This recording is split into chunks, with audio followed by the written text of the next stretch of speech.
Hello there, and thanks for tuning in tonight. I see we've got Will Meyer in the comments. Good evening, Will. Jewel Titus. I'm not for sure if that's you, Jewel, or if that is, I bet you that's your son. And Wiley. Bodie Fenton, good to see you on there. Rick Hicks, you made it. Michael Boyd Outdoors, good to see you all. Keep commenting, keep hitting that like button. Every episode starts Wednesday night at approximately 8 o'clock. I've been talking about cattle, farming, and white-tailed deer. This is Thanksgiving week. I'm going to do it just a little bit different. Hello there, Wiley. I figured that was you. Tell your mama hello. Tell your daddy hello. Going to talk about your buck here in a little bit, Wiley. Wiley is a young hunter right here in Major County. I've watched his dad's Facebook throughout the years. Wiley loves to hunt. His dad told me once that Wiley lays in bed at night wondering how deer grow antlers like they do. And Wiley, you're not the only one like that. I've done it myself. Congratulations on your buck, and we'll start out with that here in just a minute. But tonight, pretty much going to skip the farming part. I'll say this, all of my grass has been overseeded. We've got some moisture again. Cattle markets were pretty much shut down this week for Thanksgiving. I hope many of you have been able to hunt. I hope everybody's going to be able to spend time with their family tomorrow. We're pretty much just going to talk about deer, and here we go with Wiley Titus. This is his 8-point buck right here in Major County. From what I understand, this was Wiley's first buck by himself, setting by himself. Shot him with a 243 at about 120 yards away. Wiley also sent me a trail cam picture of his buck walking out there across the grass field. Nice mature buck, Wiley. I wish you nothing but success the rest of the season. If you still got a buck tag, go out there and get one with your crossbow. If not, take you a couple of does for some pretty good eating. But Wiley, I'm not sure how old you are. I've watched you grow up here in the community. I always enjoy seeing you and your dad and your little brother. I haven't seen your mom very much, but glad you guys tuned in here. I hope you stick around and look at some of these other bucks. Want to let you know throughout this hunting season, here is the rifle that I'm using this gun season. It is a 30-30 Henry. I put a Hawk scope on top of it. If you watched last week, you got to see a little bit of it as well. This was me just making sure it was still zeroed. And then I've also got a 223 H&R. That's Harrington and Richardson. Planned on taking down a few does with the 223 and using the 30-30 for a mature buck. A little bit of spoiler. I have already taken a doe with the 30-30. Sometimes I sit around there waiting on that right buck to come around, and you might not see him. And I didn't want to let too many does get out of range, especially if it was one that happened to be snorting. And had a doe who come in. I had just taken a coyote maybe 5 minutes before, had a single doe come in without a fawn. You can see here, and we'll get to Carter next, there is a coyote that I downed with the 30-30. And then the doe, and then Carter was sitting about a mile from me. He was able to connect on one of our better bucks that we've got. Nice 9-point buck. I'm going to show you a clip of Carter as I got up to Carter out in the field. What do you think? Happy with him. Can't find where I hit him. Can't find where you hit him? Maybe you scared him to death. Yep, nice buck. Nice buck. Mainframe 8 with a forked brow. He's heavier than I think we both thought by the trail cam pictures. What I said when we told you. Yeah. Good one. Which side did you shoot him in? He was pretty much angled like this towards the stand. Yeah. I shot him like, I aimed right in there. Left front shoulder. The only spot that I found has been like, I See. think right there on the other side. Yeah. A little Yeah. blood. Well, congratulations. Thanks. Now, Carter is my youngest. He had tried to hunt that buck. Everybody let me know, were you able to hear that audio with Carter there on the buck? And Wiley, if you're reading through the comments there, you've got a couple congratulations from Michael Boyd and Rick Hicks with Fast Draw. Leave the coyotes alone, says Bodie Fenton. Good to see you on here, man. That's all some people want to hunt. Well, hey, I tell you what, Bodie, come on over. We did not eat that one. You're welcome to him. And I saw another coyote tonight. I've seen 3 coyotes while hunting this gun season. 2 of them didn't get fired upon, and 1 did. So next thing I'm going to go to, another local. You had to turn it up quite a bit, okay? Can you hear me loud and clear? Sometimes I come through too loud. But the audio of Carter's there, I didn't try and turn it down, just tried to let it go. Another local deer here, Joe Seek, friend of mine, good welder. He's done some welding for me throughout the years. Got him a nice mature buck and a heavy one at that. You can see he's got his gun propped up, holding the antlers up. Here's another view of it, 8-point with a forked G2. Got good audio. Good to hear that, Michael. Thank you. Wiley, Will Meyer says Wiley Coyote is a tough thing to eat. I'm sure it would be. If you guys ever watch Stephen Ranelli on Meat Eaters, I've seen that he actually shot a coyote one time and tried to eat it. I don't think he liked it very well. R&P, I'm not for sure who that is, says bravo to both. R&P, let me know. Are you from Oklahoma? If not, where are you from? And thanks for joining in here. Next deer I'm going to go to is a young lady, young college girl, called me with the drone, needed some help at night, said they had shot the buck about 4:30. That was the second drone buck that I had found of the gun season. It was opening night. You can see here in this picture the drone's up in the air, and that's me in the picture there with Cambry. That buck was a 4x6. Kind of a little bit of a lopsided rack, but congratulations to Cambry for getting it done on a nice Oklahoma buck. Hello there, Dakota. Dakota is on the Fear Not farm. Dakota has several videos, he and his wife and kids. A lot of it's about agriculture. Some of it's about deer hunting. And since Dakota's in here, I'm going to jump on down there. Here's Dakota's buck that he got this week. Looks like to me he's got a drop tine coming off of that left beam. And Dakota is not the only family member. Roger Pierce, you're from Nebraska. Okay. Roger, I think that says NE for Nebraska. Roger, I thought about trying to come up. I want to show Levi's buck. This is Dakota's son. Lever action right there. I am guessing that is a Savage. Dakota did not tell me as he sent me those pictures. I told Dakota I would get them in this week's video, but congratulations to Dakota and Levi both on their bucks. They're in eastern Oklahoma. Roger Pierce, if you're from Nebraska, I have thought about doing a walk-in hunt in Nebraska the last 2 years. I just haven't made it that direction yet. I'd like to come up there and hunt public land. I was actually talking to a friend of mine. We might try and do that this next week. If you think that's a Browning, Rick, it might be, and I bet you Dakota's on here. He can come in and tell us. I thought it might have been a Savage. Lever action on some of those Savages years ago was shorter action, and that's what it looked like from the picture.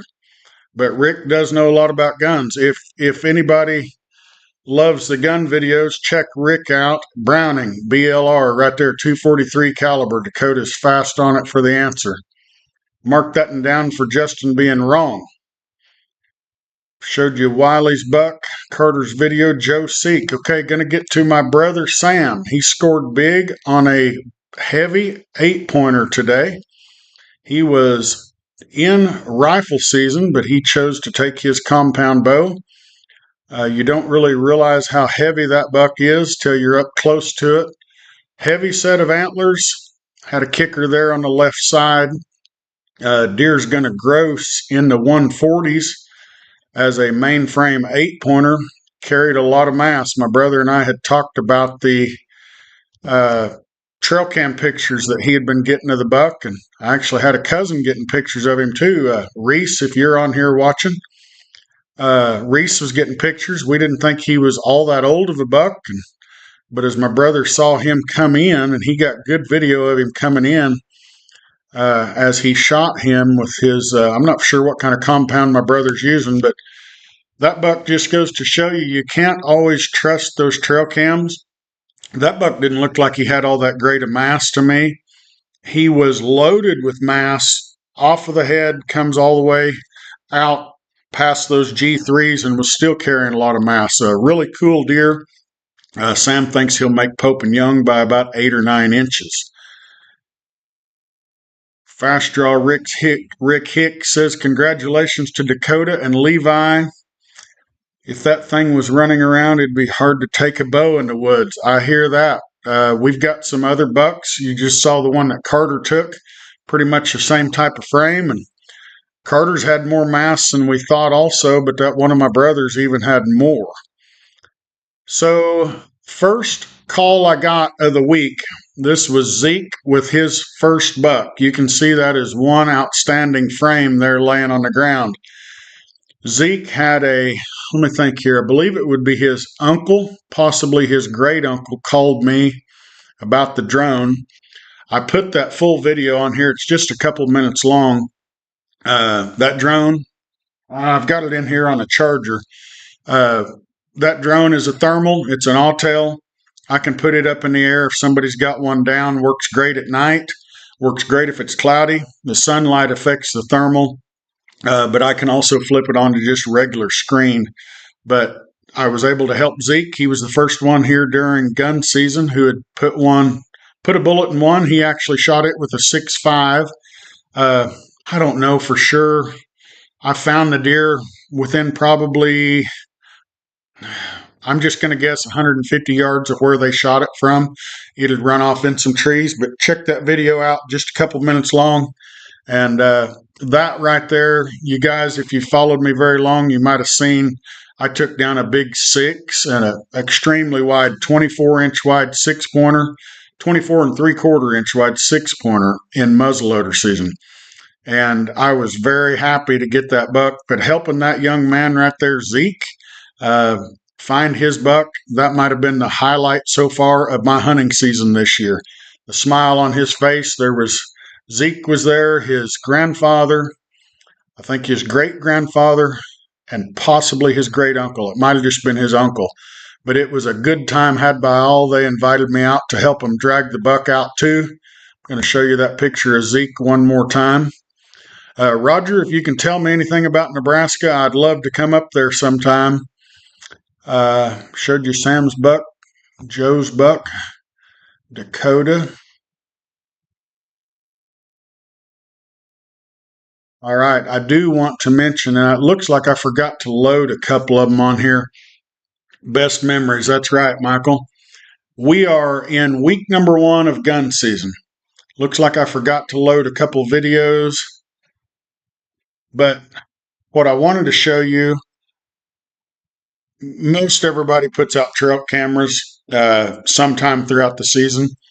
Trail cameras went dead 2 weeks ago, maybe even 3 weeks ago on scrapes. If I got a deer walking by it, if it was a buck, it generally didn't even pay any attention to it.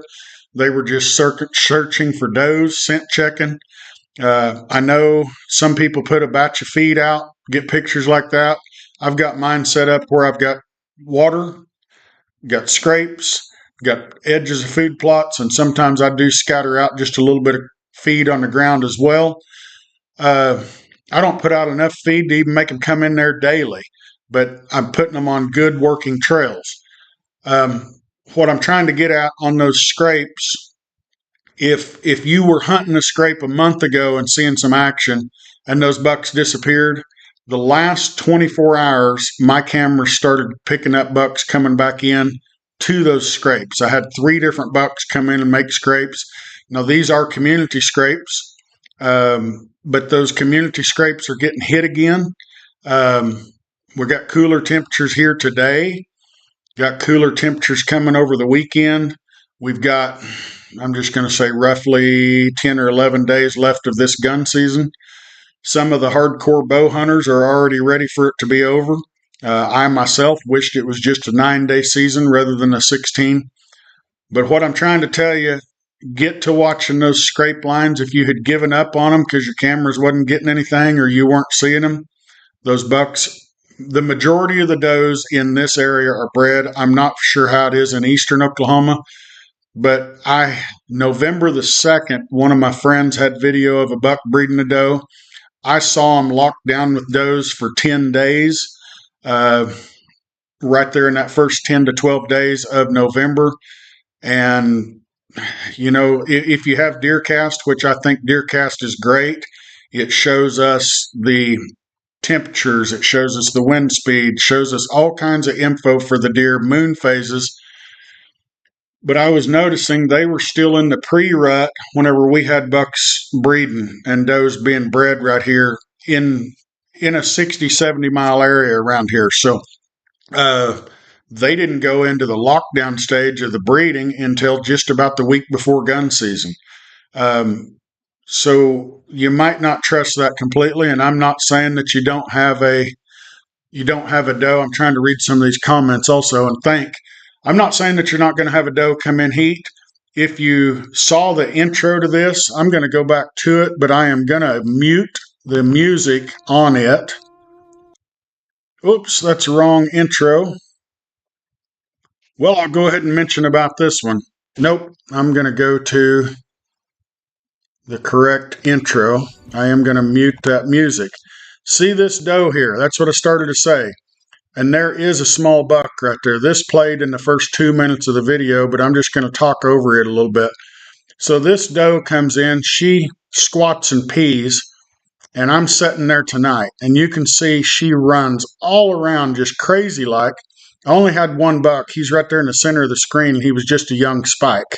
But I had watched him work a scrape also. And I want to say something about these cameras. If you've got a camera out and you're not getting pictures of deer, there was 5 does and fawns and this spike, and I got 2 pictures tonight on this farm. I'm only looking at about 1.5 acre, maybe 2 acre area that surrounds that pond right there. But this little buck, he was standing close enough that I got a couple of pictures of him. And everybody, all those deer that were watching this little crazy thing, she run around that pond probably a dozen times. I filmed probably 20 minutes of her doing that tonight, maybe more.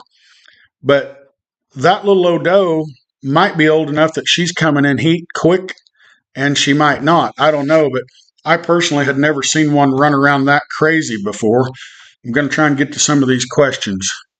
Michael says they think they went back to the scrapes due to most of the does going out of cycle. Yes, that's exactly right. I guess Michael just said yes. That never mind. I just answered that. So yes, I think most of the does have gone out of cycle.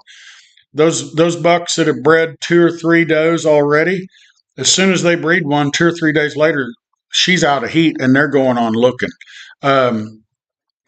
They're going to find them another doe. They might be 2 miles from where you've been getting pictures of them. They might be breeding another doe, but they know their home range. If they don't get harvested, they're going to be coming back. Dakota says he agrees with that. He hunts mostly public land, 9 days on most of it anyways, but a lot of people complaining about Oklahoma being a 2-buck state. We could go back to a 9-day gun. I agree completely, Michael. We could do the 9-day gun. That would solve a bunch of the bucks. I do want to say this. I did some research on it. Less than 2% of the bucks taken, less than 10% of the people who hunt harvest the 2 bucks. So I love to harvest 2 bucks. They're going to be mature bucks. They might not be mature to somebody, but they're going to be a minimum of 3 or 4 years old to as old as 6 or 7 whenever I pull the trigger on one or let an arrow fly. But I guess nowhere in the rules does it say they've got to be 3. If a youngster's out there and shoots his first buck, I don't care how big it is. If they want to shoot a doe, get right after it. There's plenty of does all over the country.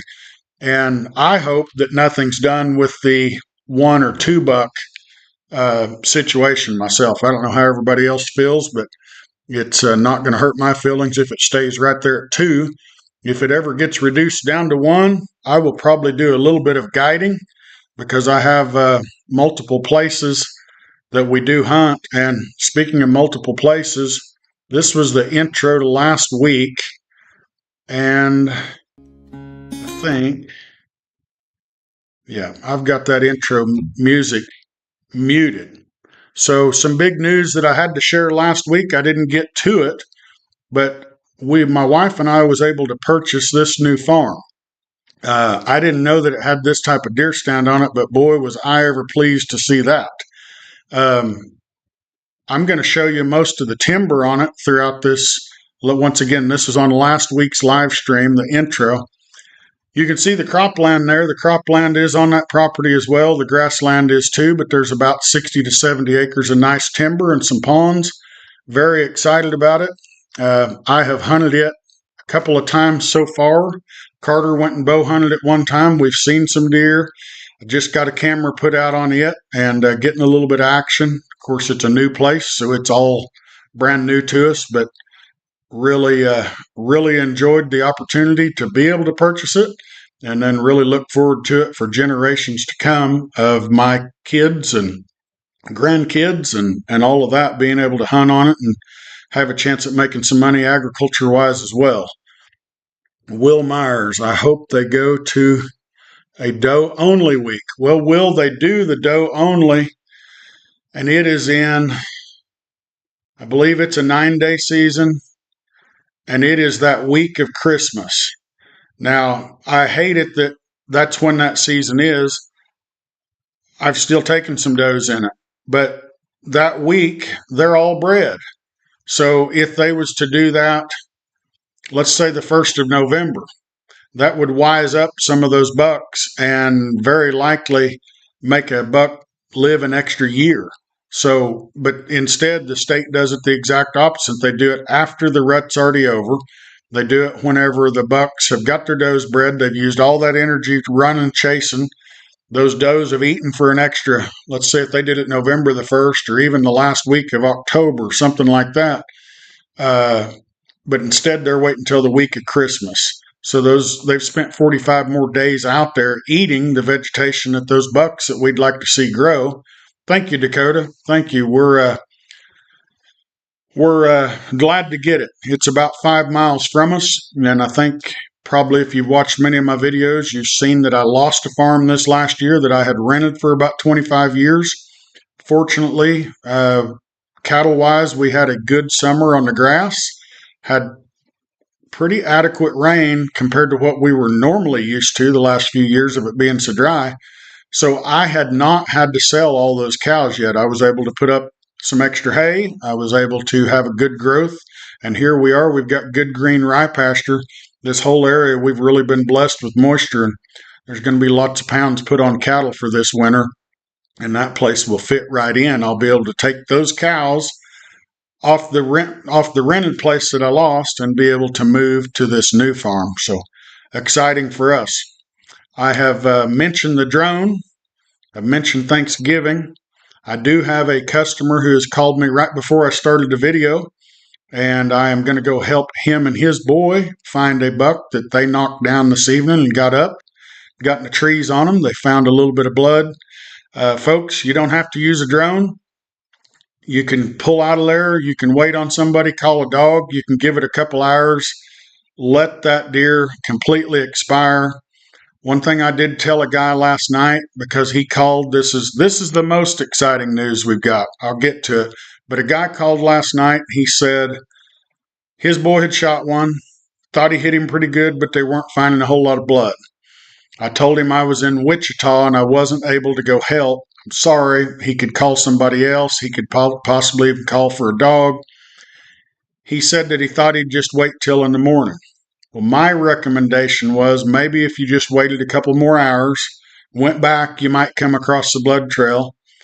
If you don't come across the blood trail, you could kind of try and grid search a 100-yard area, and after a couple hours, you're probably not going to.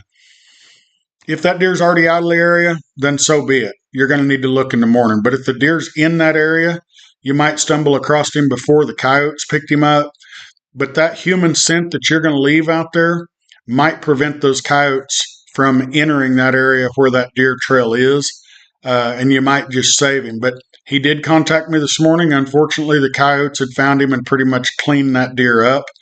but I've got a 9:30 appointment to go help a guy and his buck.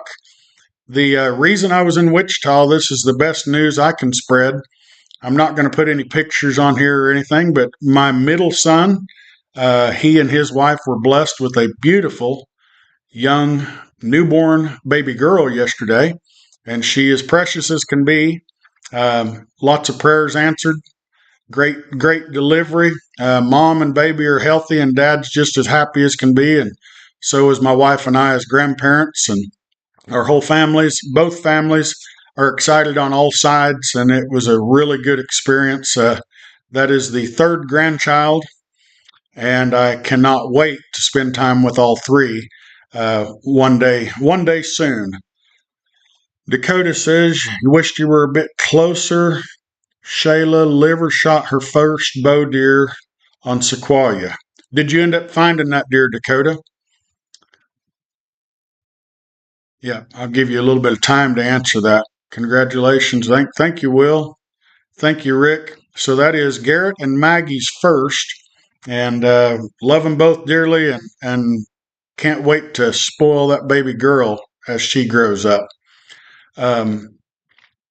Made me lose my train of thought there just a little bit. Gonna need to buy more farms. I like the idea of that, Michael Boyd. I tell you what, I knew with already having some girls in the family, I've got a couple great nieces. They come up and they're just getting old enough to do a little bit of shooting. I've already got a pink 20 gauge shotgun, pink camo that is. So I look forward to all of this. And I don't know if we'll need more farms just yet or not, but I got to replenish the piggy bank quite a bit. So I wish you all a happy Thanksgiving. Thank you everybody for tuning in. If you haven't hit that like button, I would appreciate it if you would. You loved the video of Garrett's first deer. Okay, I'm glad you brought that up, Rick. So YouTube sometimes won't let us put videos on there with kids and guns. Go to my Facebook. It's Justin DeHaas. If y'all have Facebook, go to my Facebook and look. I've got one other thing behind me too before I close out I wanted to show you guys. Go to my Facebook, Justin DeHaas. That's Justin DeHaas, DE capital HAAS, and search. If you're not following me on there, hit that follow button. But I put a video on there yesterday. Garrett was 8 years old. This is once again my middle son. It might have been 2 days ago that I put the video on there. So thanks for bringing that up, Rick. I was all kinds of shaky with the camera, but Garrett got him his first buck, and it was a heck of an experience. And I was just going through some old stuff a few days ago and found it, so I put it on. But if I put that here on YouTube, sometimes they take stuff like that down, can give you a strike on your channel. Facebook's the exact opposite. They've never taken a video down. So anyways, I do want to show one more thing. I've got some shed antlers here, and I am an advocate of letting some bucks grow. A guy commented on here last week that he watches some of my shed antler hunting videos. This buck had some age to him. We chose to let him walk last year. We come to that doe season right there around Christmas, and he comes walking into my camera. He's got a hole in him right here where you could clearly tell he'd been shot. He ended up shedding early. I've kind of questioned whether he died. But if you've got a buck that's going to make you happy, you don't have to wait till next year. This buck right here, found a shed antler off of him. We watched him last year as well, and this shed antler come the previous year. I passed this deer up at about 10 yards bow hunting one day. Then I found this shed antler off of him. We come to the next season, and we've got some neighbors with a water pit, and the water pit has a plastic liner in it. I can't get the wildlife department to do anything about it. They said they can't ticket them, but there's no fence around it. So all the wildlife have got to do is go up there and then go straight down. If anybody's got any sources, let me know, because the game department says they can't write tickets to them. I feel like if I was somehow trapping the deer and they died, it would be a ticket for me. But that deer, the year he regrew, he slides down in that pond as well as many others. And this is not a pond. It is a frack pond where oil fields use this water. So anyhow, they can't get out of there once they get in and they drown. Multiple deer each year. So there's 2 deer right behind me that both of them, I think, I know one of them expired last year. The other one I think did because he shed early. And here is another buck from a few years ago. I nicknamed this buck Baby Brows. See, the brow tines are tiny on him. Everything else is pretty good. So watch this buck. Found his shed antler. He bedded about 40 or 50 yards off the road. I saw him numerous times, passed him up numerous times, was waiting on him to probably top that 160, maybe even 170 mark. And what do you think happened to him? He's regrowing in velvet, and he steps out in the road and gets run over. So I do advocate trying to shoot mature deer, but don't think that tomorrow is a promise. It's just like us as our own well-being. We're not promised tomorrow. Get out there and have fun. Take what makes you happy. Fill your freezers up. And remember, the good Lord blessed us with a lot of wildlife to help us fill our freezers up. And remember, tomorrow's Thanksgiving. Have a blessed weekend with y'all's family. Thank you, everybody, for tuning in. I'm going to shut it down tonight. See you next Wednesday at 8.